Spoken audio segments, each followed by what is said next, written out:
Well, yeah, if you want to share the PowerPoint, you could email it to one of us and we could share the screen. Yes, of course. I did it, but I will do it after the presentation. Maybe it's better. Okay, fine. Yeah, because it's impossible for me to share it. So. Okay, so we are live now. Just a moment, please. Okay. So we are live now. Hello, everybody. Today the room is full of people. Thank you for being here. You who are watching on YouTube, the recording, welcome as well. Welcome, everybody, to the International Open Seminar on Semiotics, which is a tribute to John Deely on the 50th anniversary of his passing. Today's presentation is titled Performing Arts in a Process of Semiosis, and this presentation will be given by Dr. Bujar Hoxha. Thank you very much, Dr.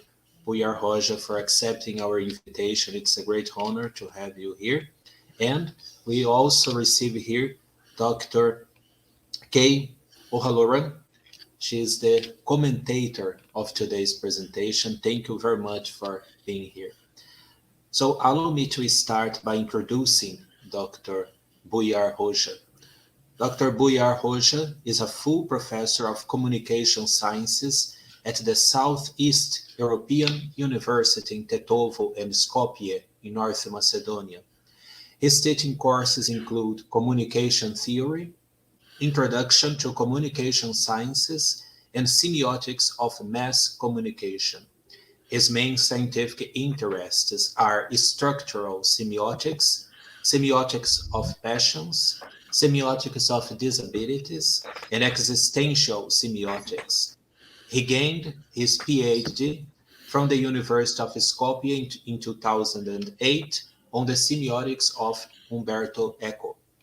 And out of his creative and intellectual work, we can number 2 published novels, a book, as well as several scientific articles published in prestigious scientific journals such as Semiotics of Precision and Imprecision, and Multilingualism and Sameness versus Otherness in a Semiotic Context, both published in the Greater Mountain Semiotics, Berlin and Boston, and another one on the applicability of the semiotics of passion, and the other one, the science, behavior in autistic children, semiosis of an unspoken language, both in the Humanities Bulletin issued by London Academic Publishing.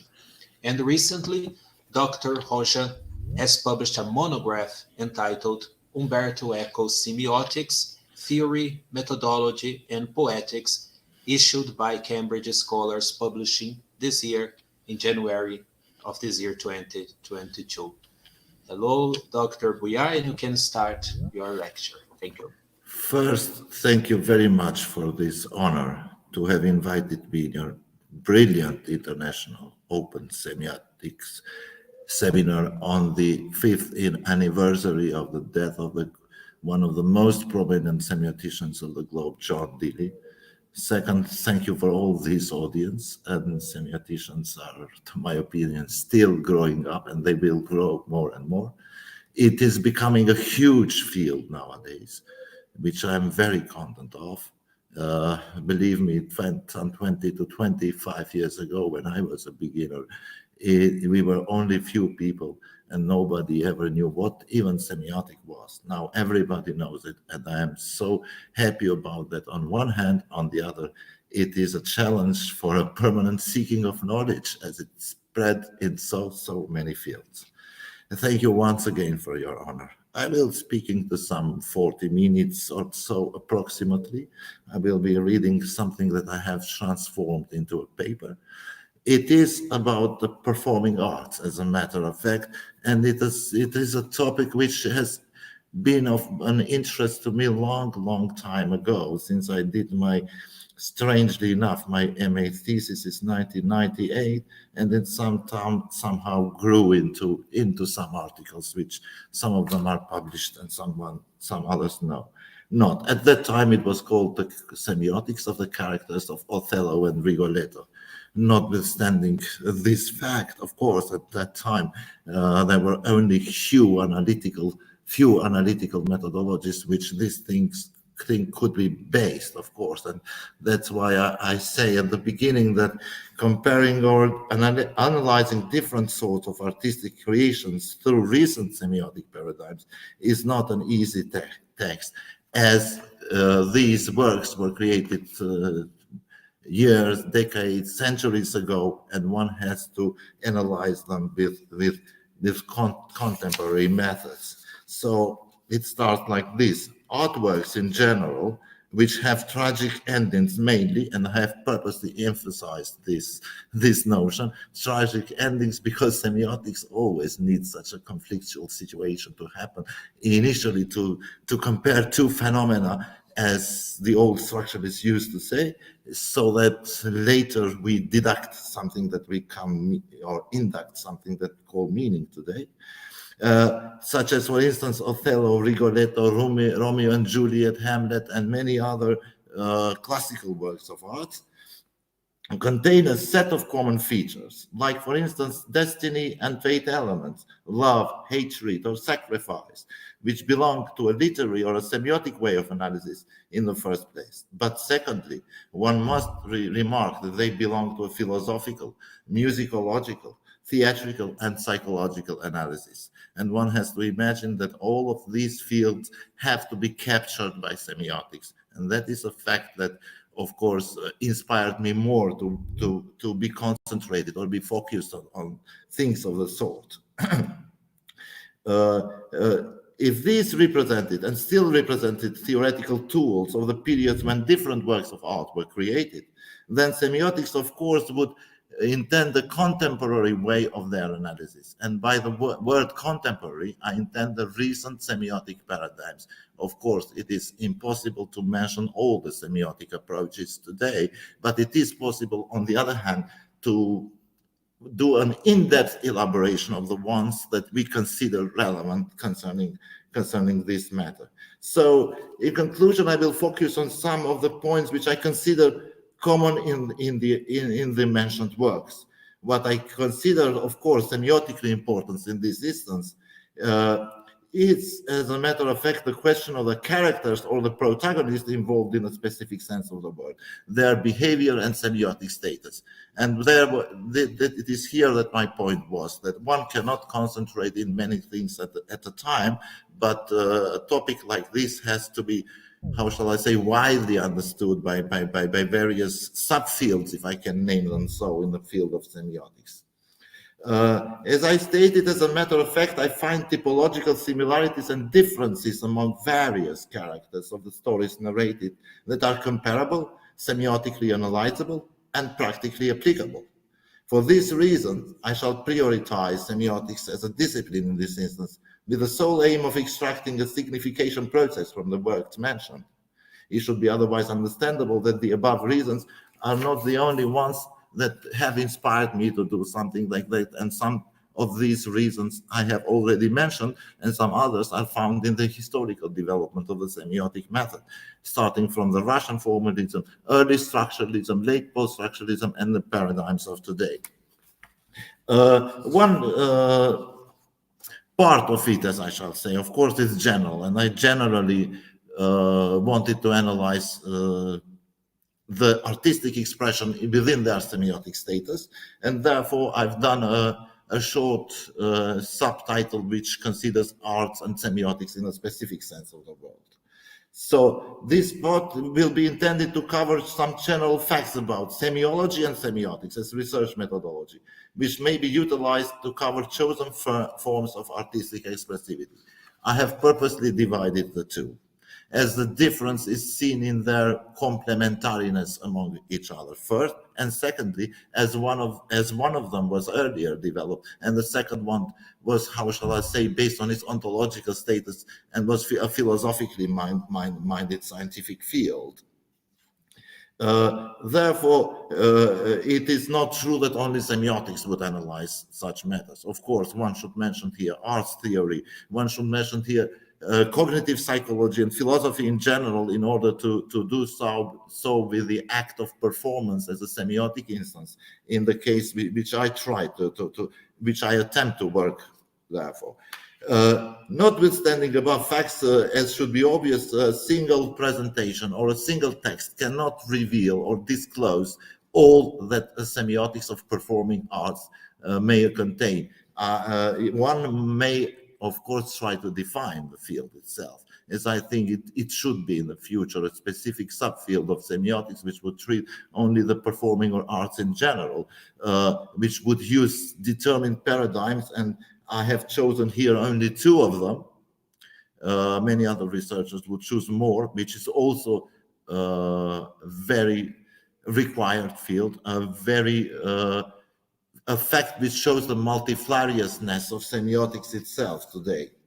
So the semiotic problem under discussion seems naturally complex. It is not only cover general definitions of determined concepts such as the beautiful or the aesthetics of arts, which we usually find in literature, which we usually find in art theory or philosophy in general, but it will cover gestures, movements, and actions otherwise which are applicable today within semiotics, such as, for instance, in Eero Tarastis' existential semiotics, and he has widely applied this field, of course, because of the influence of the existentialists, which some of them I will mention, of course.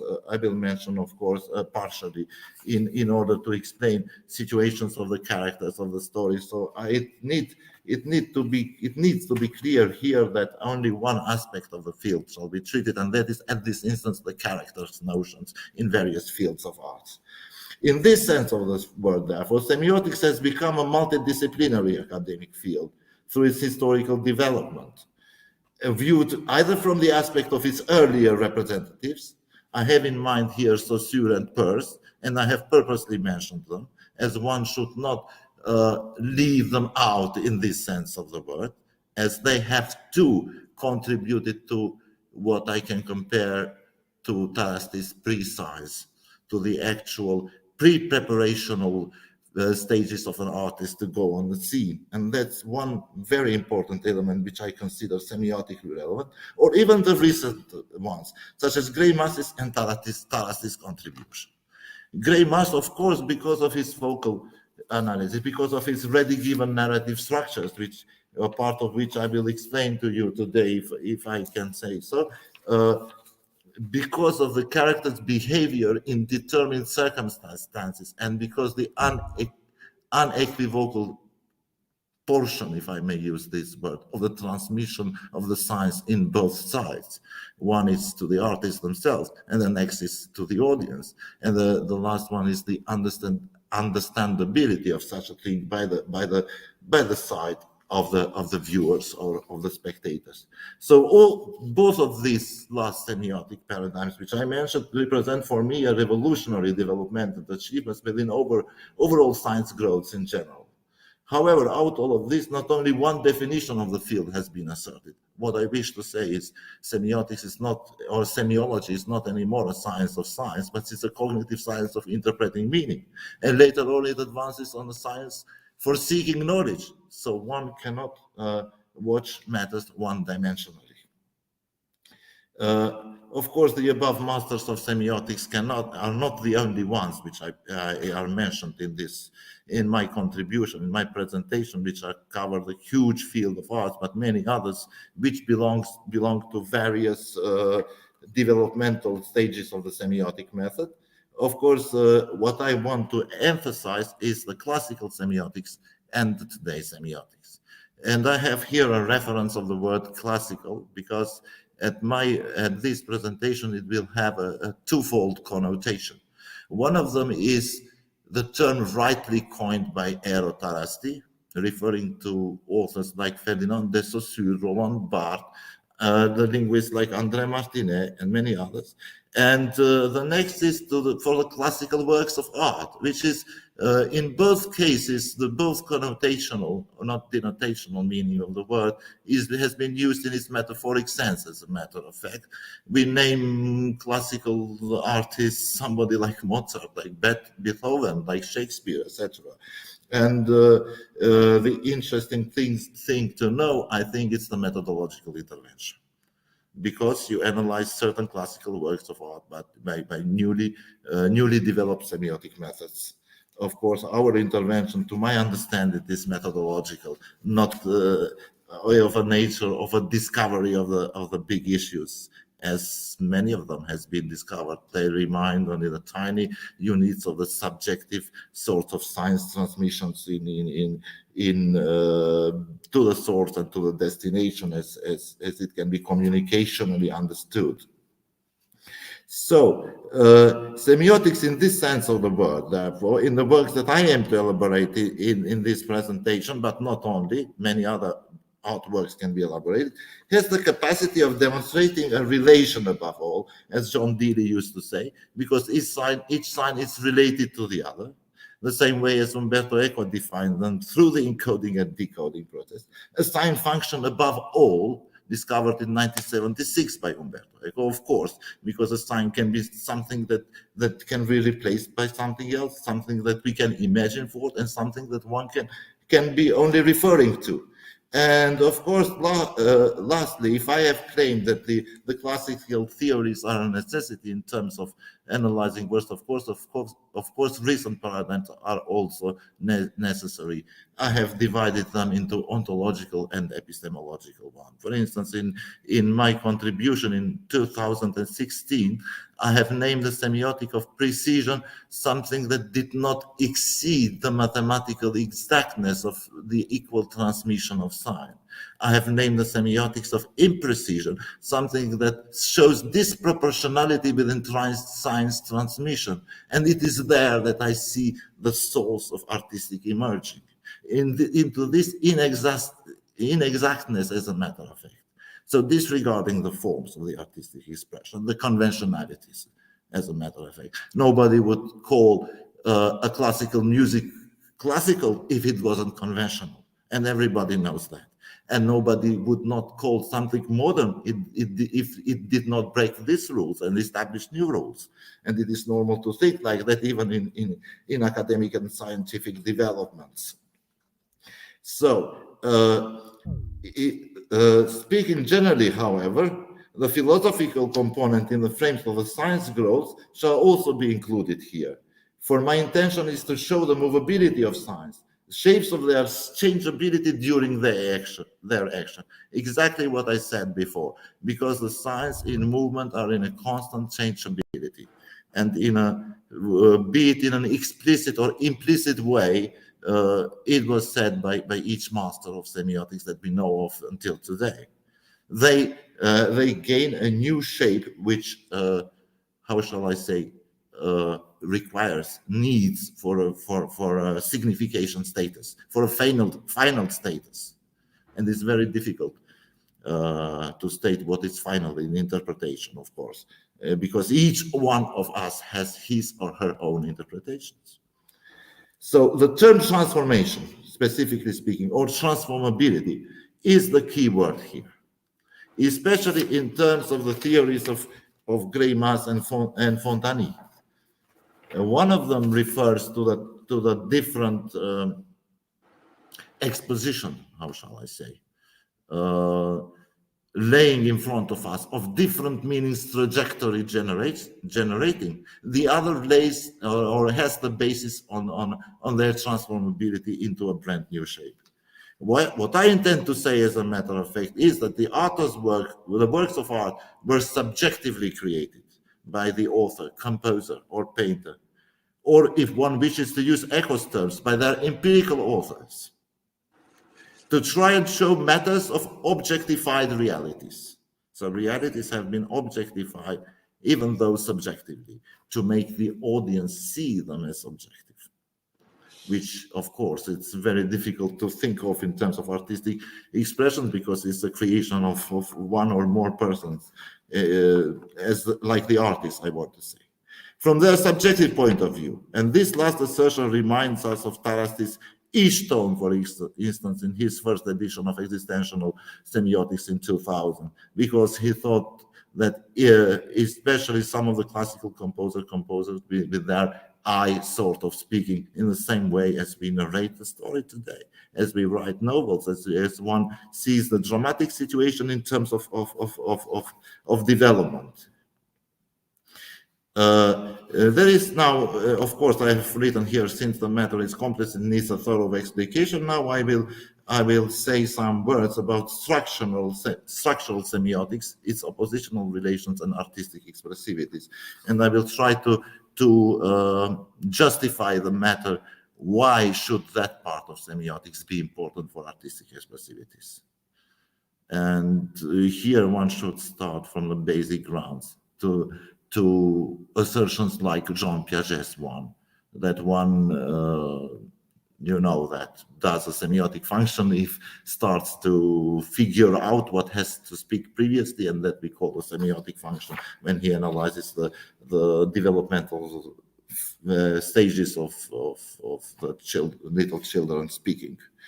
So one has to justify, as I said. One should be confident of this sort of explicability, which also aims to include an inter-semiotic translation from one work of art to another, and their interconnectivity with determined semiotic approaches. This is so because of the characters' positioning in various applicable circumstances, which can be interpretable through their encoded and decodable semiotic realities. Interpretability, in this sense of the words, means a semiotic translation from one way of expressivity to another. Besides other relevant issues, my goal is to examine the multiplicity of possibilities within semiotics applicability. So what I want to say, that this science interchangeability, which I'm talking about, means an inter-semiotic and intermodal, if one wants, explosibility, interchangeability among one sort of art and another. I remember in the recent Congress in Thessaloniki, somebody had such sort of remark to what I was speaking in similar topics like this. He said, how can you adapt various artistic expressions with one another so that you can extract the signification process? My answer was as follows. The various sorts of artistic expressivities have certain messages, disregarding their form of expression. That sort of messages have to be transparent, transmittable to the audience, and that is semiotics, as a matter of fact. And it doesn't make a difference of whichever sort of artistic expressivity is into question, because semiotics should find a common feature among them.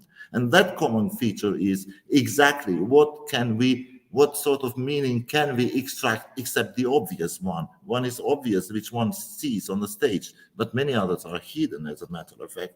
And the task of the semiotician is, as a matter of fact, to discover them, to extract them. Let me turn back to structuralism. I'm sorry to make digressions, but I have to, because I don't want to be just a simple reader of my paper. So let me try to state the facts in sequence.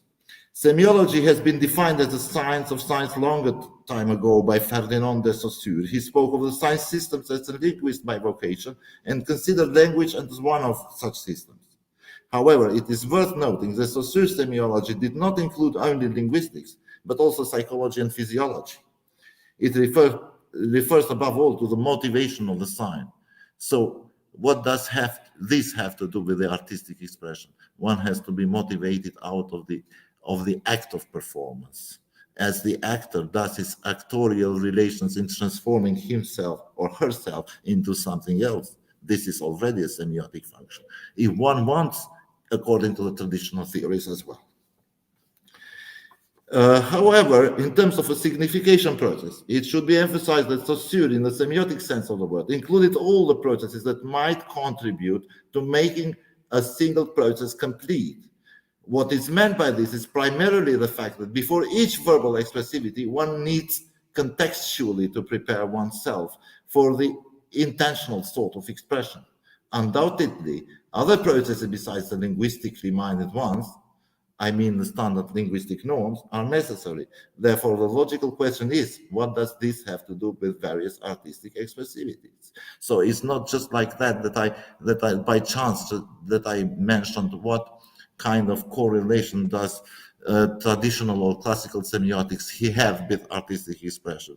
To me, it should even be emphasized in its general framework, so that later when you analyze determined integral part of the processes of signification, you use the theoretical paradigms which put on or advance and hypothesizing notion, such as epistemology is today. Although the answer seems complex, I aim to focus on some instances which represent a possibility for the semiotic modeling of the performativity question, the relationship between the works and the audience, as well as the contextual pre-expressive ability, similar to Taras's pre-science. Even structurally speaking, one has to contextually prepare oneself. In the most simple Romano-Sipovich-Jacobson's language functions in order to be transformed into what today an actor, an opera singer, or a musical performer, or a speaker on the lecture is. After all, we all transform ourselves into something else. We all play roles, like it should be a characteristic for all performing arts in general, which would include uniting components concerned. Naturally, considered from the semiotic viewpoint, all of these should represent a semiotic processing aimed at the final meaning.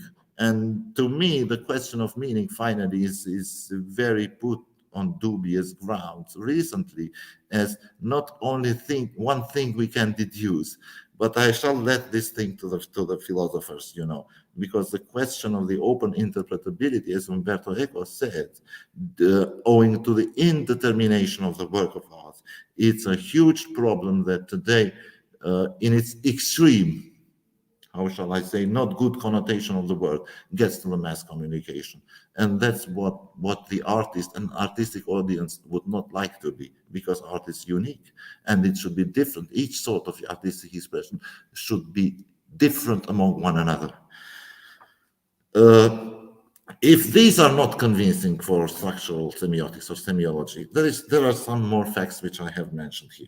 First, not only should one speak here of the unification process between form and meaning, but as well of the influence that semiology or structural semiotics has had, even taken from the classical or traditional point of view, on literary and narration processes. It does not concern only Saussure on the one hand, but on the other, it is an issue of importance for the present text. Second, if the structures of our object of analysis are essential, which is a semiotically relevant matter, their interrelation is also. It is at this point that both semiotic approaches, as a matter of fact, are connected. This sort of view applies to separate matters for consideration. Let me give some examples. Does not the actor need to prepare himself or herself to express Shakespeare's words verbally? Does not he or she have to contextualize himself or herself within actorial relation in terms of semiotics, as Greimas would say, presented by the author of the play? Does not the same apply to an opera? I aim to say that the processes in question, which primarily in this instance belong to psychology, generally grow in the process of their becoming, to quote Greimas, either in our inner organic physiology or within frames of a conscious reaction towards the act of performance.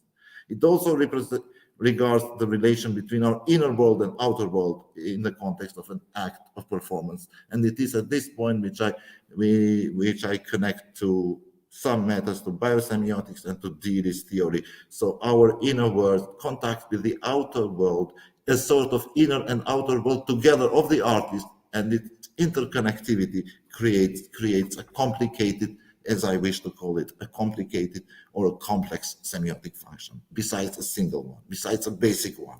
So what we have here is a complex semiotic function, as I shall to try to explain here further. Third, the two elements mentioned above have to combine, and that is more than obvious in semiotics. If only oneness is into question, then nobody can accordingly do a comparison in order to extract something. If only two components are juxtaposed, then they belong to semiology. And if there are more of such components, they belong to semiotics. So it is here that I make this difference, maybe an old-fashioned difference, but an important one. Let me try to elaborate on this assertion.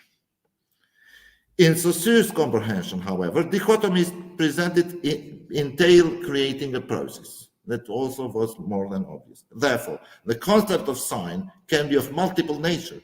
Disregarding its origin means there is no difference in this sense of the word, whether a verbal or a non-verbal expression is in question.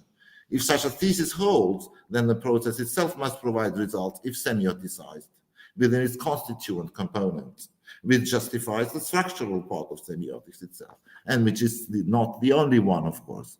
Now let me take things the other way around.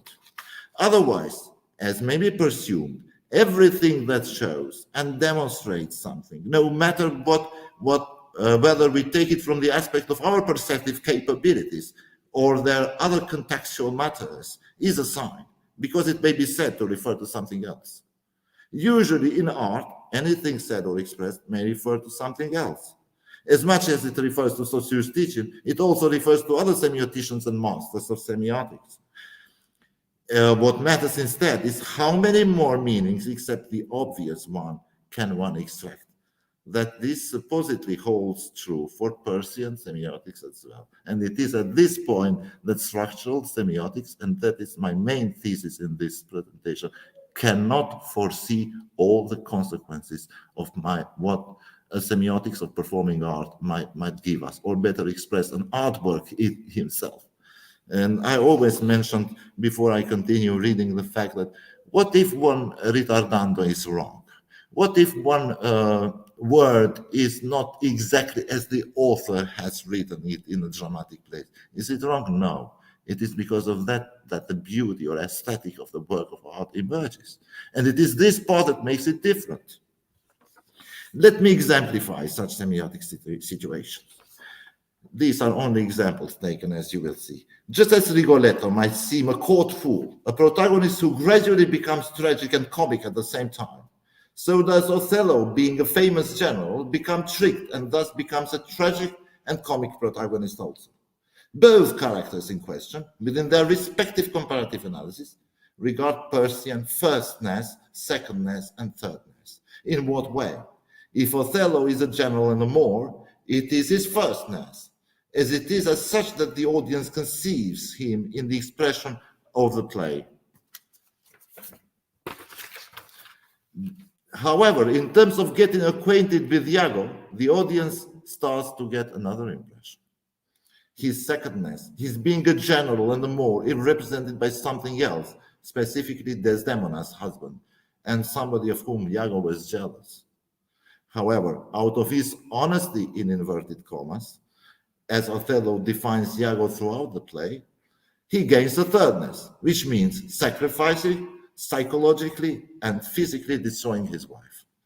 Desdemona finally is a victim of such sort of sacrificing because of Othello's being overwhelmed with jealousy. So as you can see, I have purposely taken this example to show that even Percy's semiotics is highly applicable in performing arts. My view is that not only one approach should be utilized.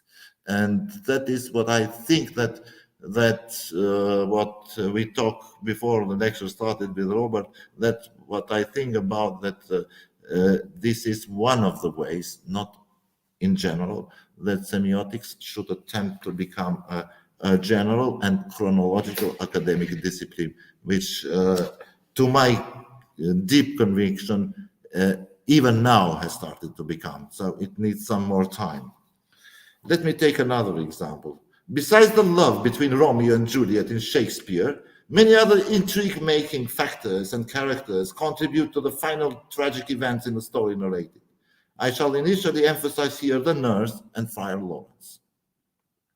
As much as they seem just, or better expressed, being of a help to both main protagonists of the story, that much they hold the responsibility for tricking them both, so that tragic consequences be eligible for finalizing the story. Such relationships finally bring about semiotic consequences as an output or empirical result. So this obviously, as I may suggest, belongs to the Greimassian semiotics, to the way of generating meaning, and to Greimas and Fontani's semiotics of passions. As hopefully clarified above, because of the events occurring in the artworks themselves, the semiotic result of the matters regards their multifarious nature, as it cannot be revealed in one and only sort of semiotic methodology. For instance, such results may also be disclosed through a gradual movement and changeability of the semiotic objects, concerned to determine stages of the development in close regard to the stories narrated, thus referring to semioticians who theoretically generate meaning, such as Aldiger, Judy, and Greimas.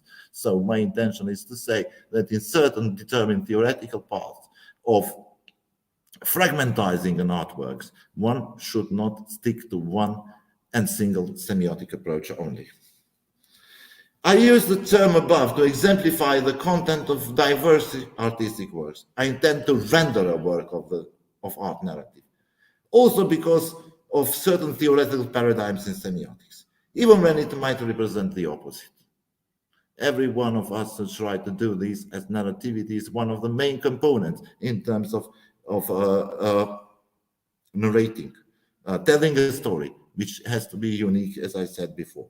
Semiotics needs such a relationships, as a matter of fact, initially as two opposed entities, so that it later, or better in its in-depth analytical comprehension, may be able to represent either multiple meanings or optionality of choice. The matter regards various approaches in semiotics. In conclusion, as it is hoped that is understood, I assert that interpretative semiotics comprises determined postulates of both Saussure and Peirce's semiotics in the works I aim to elaborate on. So both Saussure and Peirce's semiotics should be taken as an integral part of the analysis in this sense of the word, as we usually take mainly dichotomies or trichotomies as one opposed to another, and the other one signifying or interpreting or finalizing, if I may so, the final semantic outcome. In an attempt to justify the above assertion, however, some logical questions arise. Why, for instance, in the name of the rose, is the secret or enigma gradually disclosed to the audience, readers, or viewers of the film? How does the audience gradually understand Iago's tricking of Othello? How is it that we gradually learn of Rigoletto's defeat regarding his fellow court members on the one hand, and of his affection and love towards his daughter Gilda? Or how come Juliet is not immediately aware of Romeo's banishment when she still hesitates between desperation for her cousin Tybalt and love for Romeo? So all of these questions in the artworks mentioned represent different semiotic situations to discuss. In a specific sense of the word, therefore, it is for this reason that the artistic works exemplified here overcome semiology. And this is the point when they become a part of semiotics, because of the multifariousness of their exposure, analytical exposure, if you don't mind my saying so. They become an object of semiotics, thus containing the capability of the cognitive interpretation of their determined parts. And among the first ones who started this story, of course, you know much better of me, was Umberto Eco himself in 1962 in his opera Aperta. Although in a manner that was philosophically firstly based, and he said that indetermination is what is a characteristic of a work of art. It meant the opposite, that everybody could interpret it.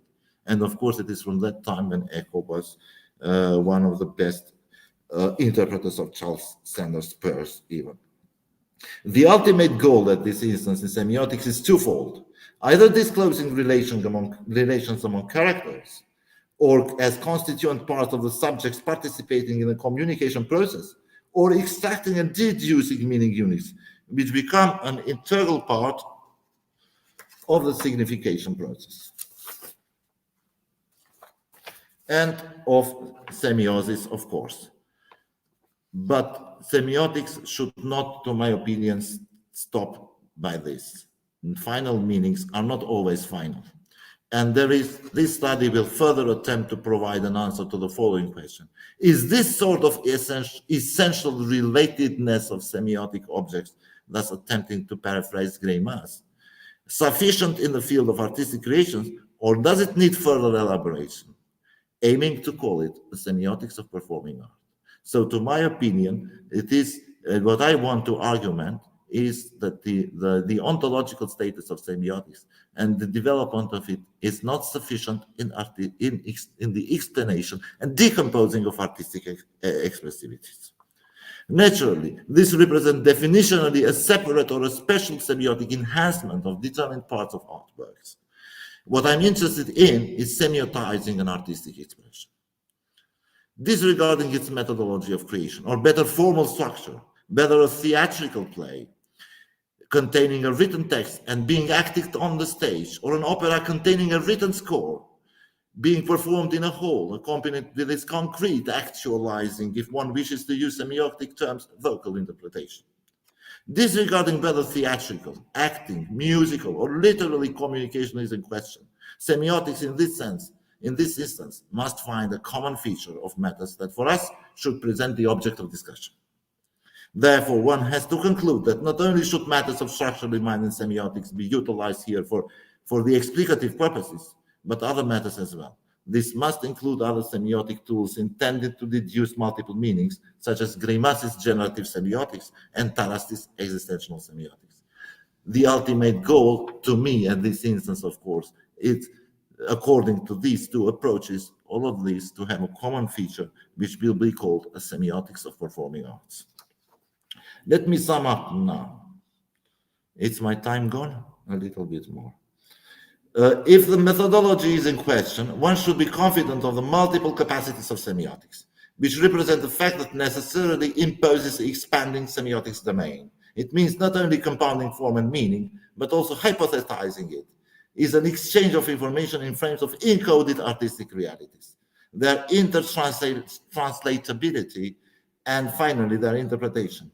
To my conviction, this imposes covering epistemic matters, which are semiotically relevant at this instance of the study. I think I paraphrased this part before. Here I have more what I have called a complex semiotic functions, as I have been focused on the theoretical methods, and to my opinion, if you have the theoretical framework, then you can easily exemplify it. And the most difficult issue is to separate matters within, in semiotics. We all have learned it as part of general linguistics, part of general philosophy, part of general psychology. One has to single out all of them. And I call this, like everybody within the semiotic field does, and I'm very happy about that, we must do a methodological intervention. The last assertion certainly complicates the situation on one hand, but on the other, one must admit that it also belongs to recent semiotic paradigms. Not only that one single basic semiotic function has to be accomplished, such as, for example, as I said before, Jean Piaget, but a complex one as well. By a complex semiotic function, I mean a multi-layered meaning productivity, such as in Eco, Peirce, and Tarasti, which not only pertains to the existent constituent elements compounding it, or that are a part of its composition, but also on such elements that might not be concretely visible or existing, but rather that might be of imaginative nature or referential. For this methodological reason, in analyzing works of this sort, one should be concerned with other semiotic approaches besides those set to lead the research. It is here that artistic expressivities emerge. To me, at this point, as a matter of fact, at the complex semiotic function and the methodological intervention in semiotics, we say what art is, as a matter of fact. What sort of a subjectified object it is, an object which is unique and not similar to any other in our living social reality, as a matter of fact. I have used the term metaphorically, of course, as not only one aesthetic artistic situation may be semiotically considered. In other words, one should first analyze ready given units, such as in the instance of art, narrative ones, so that later such given units may be separately reconsidered. These reasons make one extend the theoretical explication, which for us should range from the basic definition of the sign notion to a multitude of correlational semiotic theories and their final unification for the sake of the process signification.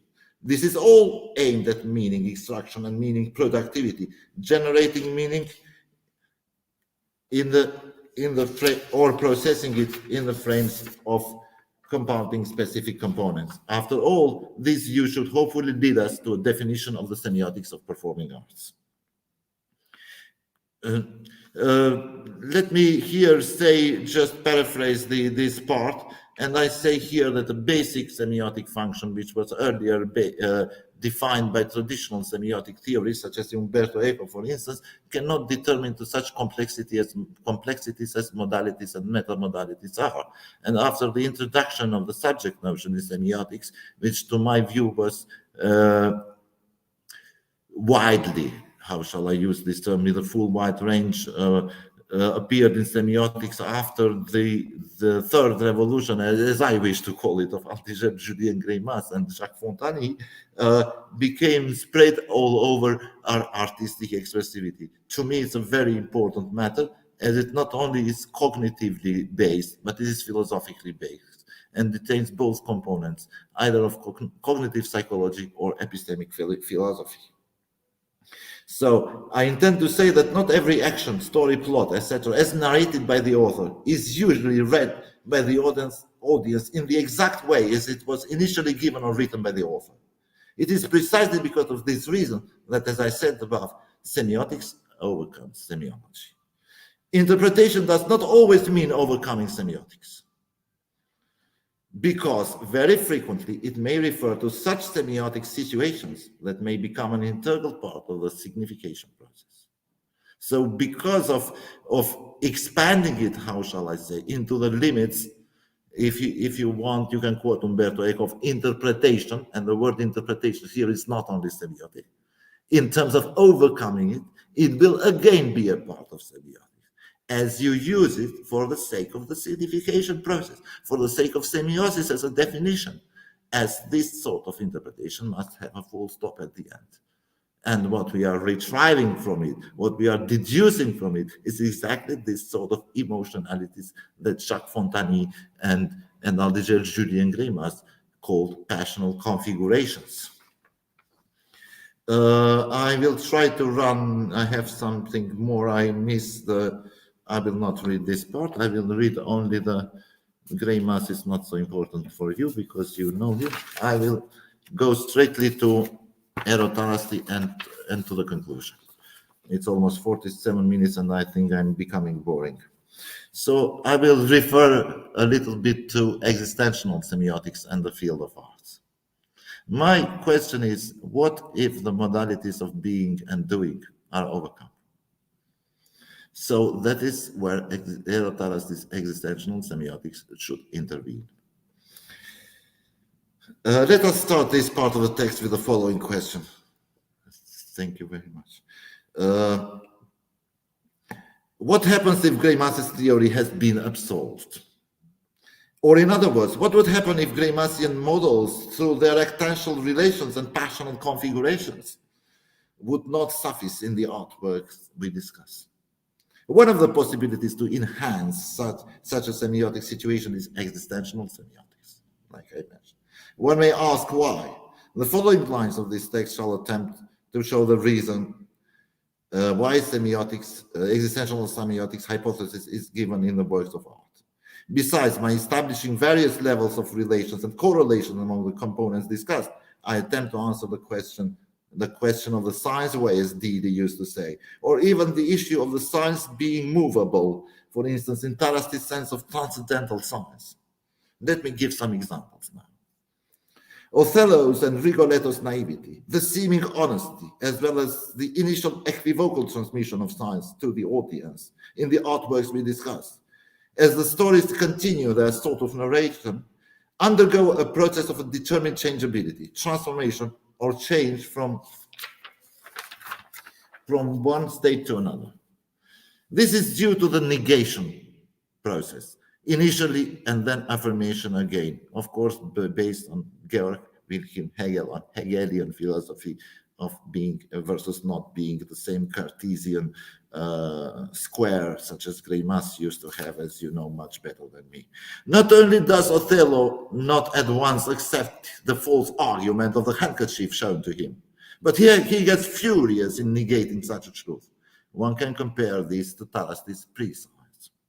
Therefore, the signs are again transcendent, or expressed in an everyday language, go back to the subject, in this case, Othello's being, so that later he becomes affirmative to it, comparable again to Thales's act science.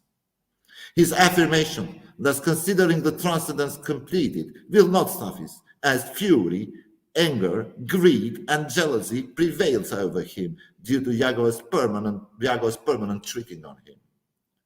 The post-science in Thales's terms represents the execution, the crime, which comes for such exposed jealousy, in other words, Othello's wrong interpretation of the given dramatic situation. I believe this is exposable and presentable through the Zemic or Z model created by Thales in 2015.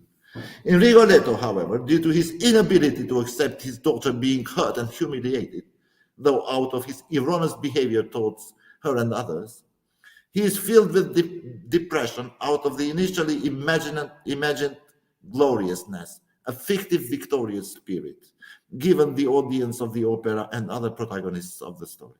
However, this sort of depression is the negation of the transcendent signs in permanent movement, so that they again, through the die sign, return to the subject, Rigoletto's being. The ongoing process of returning... Oh my God. I have to... Can you excuse me for a second? I have no battery. Just 2 seconds.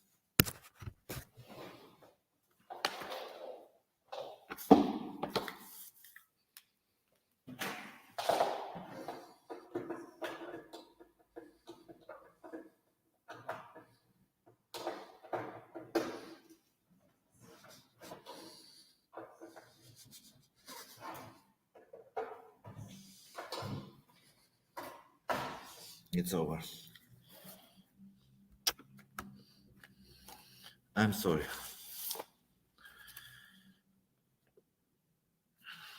Return, I said, to the subject, to the Rigoletto's being. The ongoing process of returning of the sign, or if one wants to use traditional communication models, the messages returned to the source of information would later represent affirmation. This is documented by the engagement of the Sparafucida, the professional killer, as you know, who purposely, based on Rigoletto's ignorance of the actual occurrence in the later developmental stages of the opera, stabs Gilda, which causes the story's tragedy of Rigoletto. This situation, an existential and universal one, is again representable through Thales's Z or Zemic model. Now, finally, let me give my reasons why I have used these two methods in order to conclude this story. What I wish to emphasize by this is the following. First, the structural approach to semiotics in the artworks I am analyzing is insufficient in disclosing the so-called movable and transformable signs only. For instance, if seen through the modalities of being and doing as designated by Greimas. The reason is simple. Not only that unique unequivocal signs may be transmitted and or be transmittable, but they may also undergo different modes of changeability, which is only possible by including metamodalities as presented by Thales.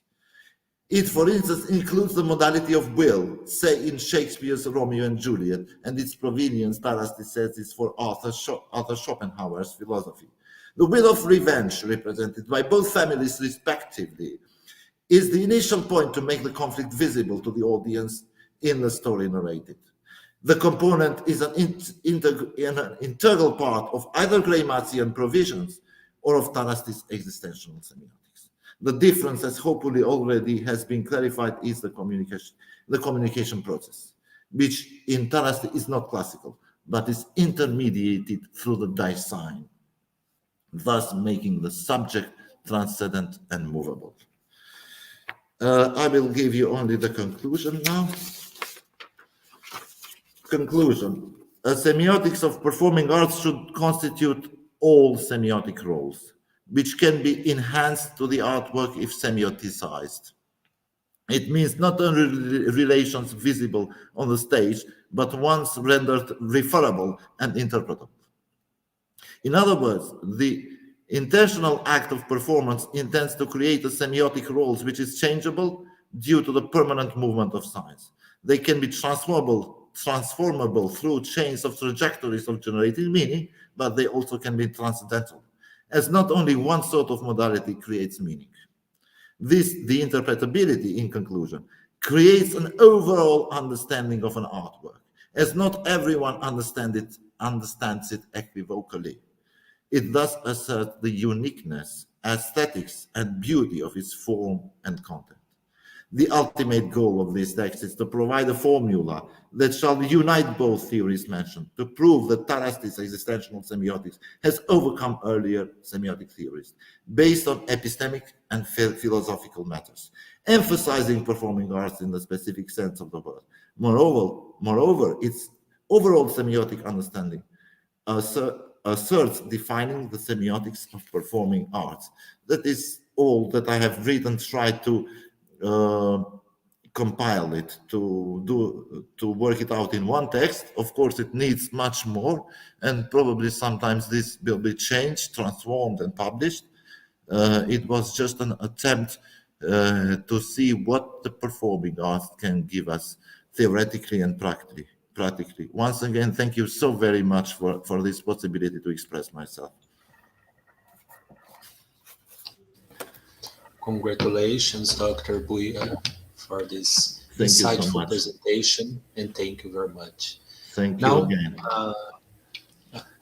I will invite Dr. Kay O'Halloran to share with us her thoughts, but allow me to introduce her firstly. So Dr. Kay O'Halloran is Chair Professor and Head of Department of Communication and Media at University of Liverpool. Dr. O'Halloran's research area is multimodal analysis. Her early work involved a multimodal approach to mathematics, and in her later research, she focused on developing new digital tools and techniques for analyzing text, images, and videos. And more recently, she has been developing mixed methods approaches for analysis of large multimodal data sets. Dr. O'Halloran, thank you again, and you can share with us your thoughts. Thanks so much, William, and thanks so much, Bujar. It was an incredibly rich talk, and there's so many angles to what you were, discussing. It just brings up so many questions to me, but I'm quite aware that we only have half an hour, and probably other people in the audience would like to ask questions as well. What interests me, I've got several key questions though, that I'd like to direct towards you, because in a sense, you're after a semiotics of performing arts, and your discussion was about different methodological and, theoretical approaches to that. In a sense, do you believe that if we had like a broader sort of semiotic approach, which could contextualize performing arts as a social practice amongst everything else that we do? Because what it strikes me is that art itself, artistic creations, whatever shape and form, are semiotic. There's no, they're semiotically realized. I mean, that's how we can read them and understand them or listen to them and so forth. So art itself has particular configurations of semiotic choices. Interestingly enough too, performing arts has different configurations, which we recognize, and both of these we recognize. And in a sense, I'm trying to think how to narrow down this question, because I've got so many. How do we recognize something as art?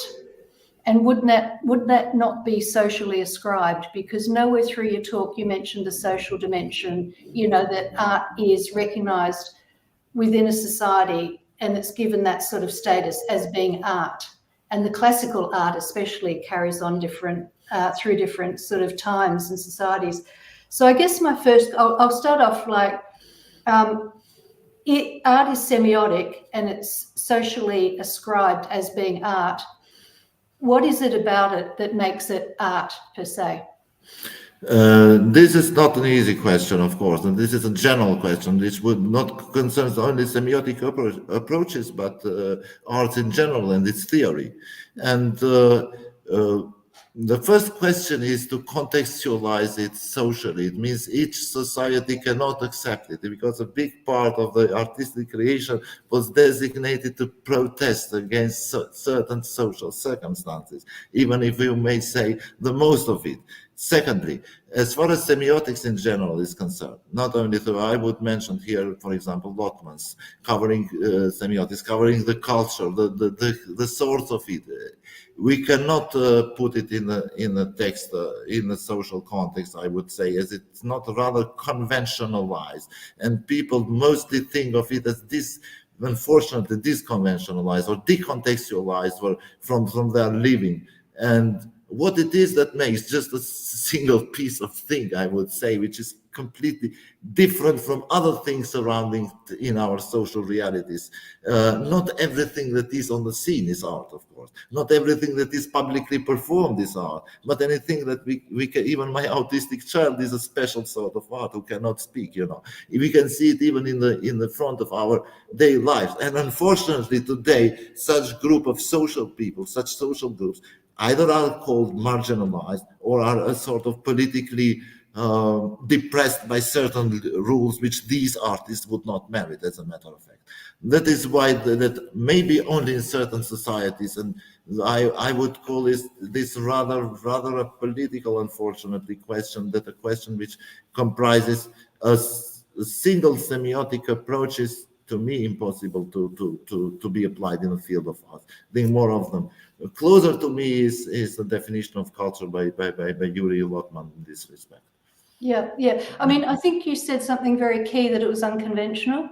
In a sense, there has to be something that, you know, different. And we could say this of Shakespeare, of bringing together words, you know, in a certain way to create new ideas about some sort of phenomena, and being recognized for that. And it would almost seem as there's something universal or something to do with the human condition, that those sort of texts are recognized, you know, not only in the immediate context of that society, but, you know, over time.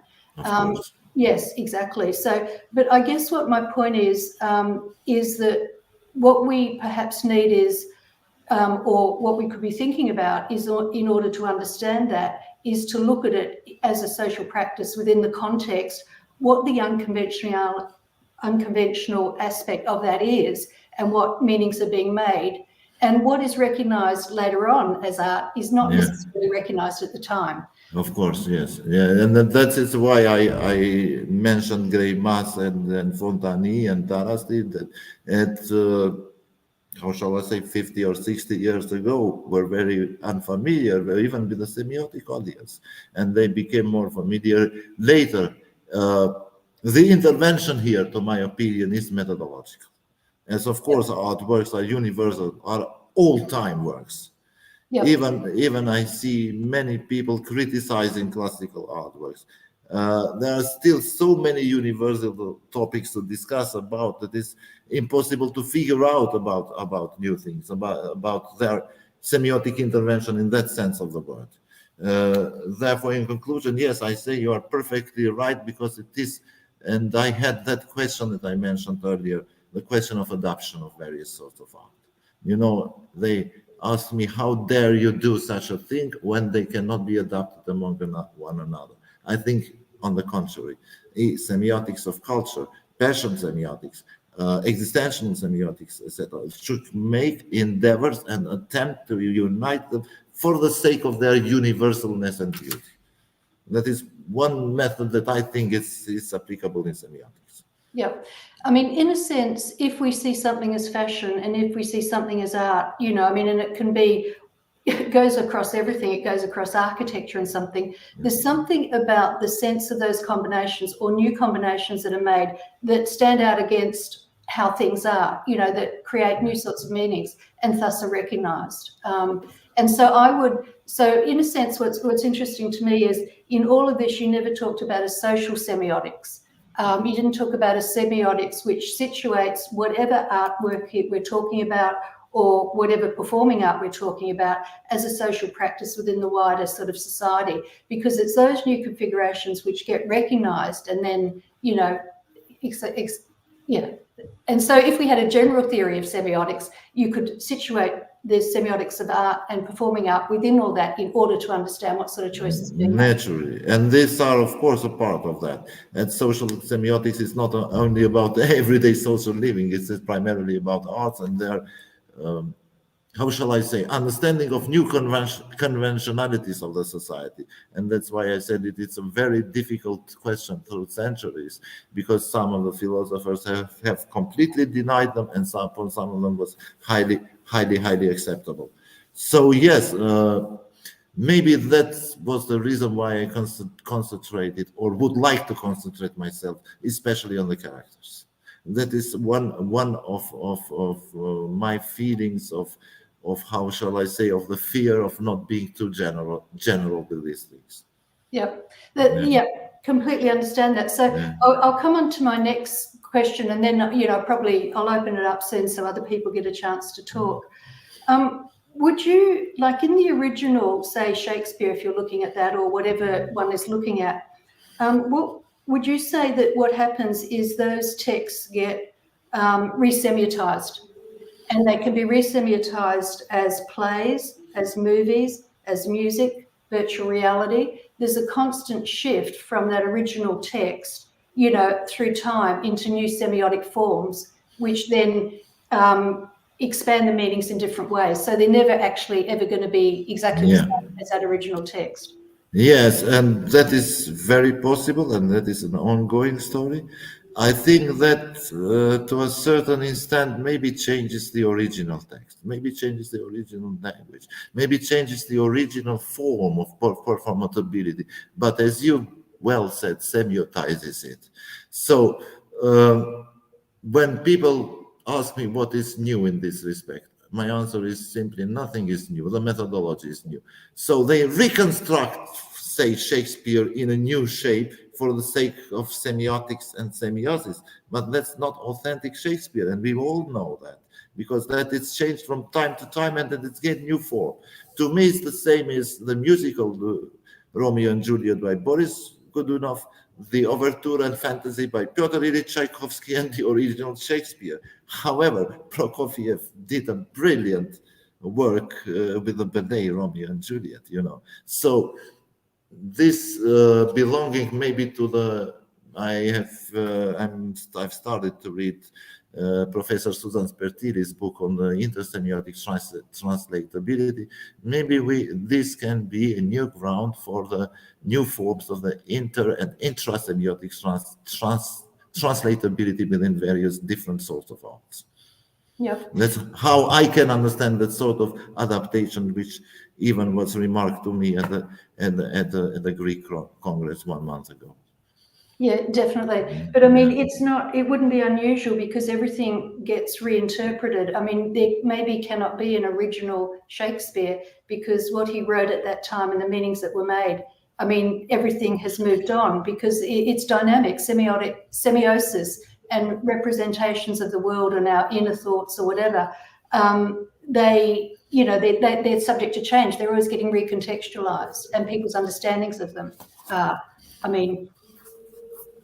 yes, of course. The changeability is certainly growing up in the sense, for example, when I first read Erotaras's theory, I was confused. How could he have found existentialism in one single Robert Schumann sonata for piano, for instance?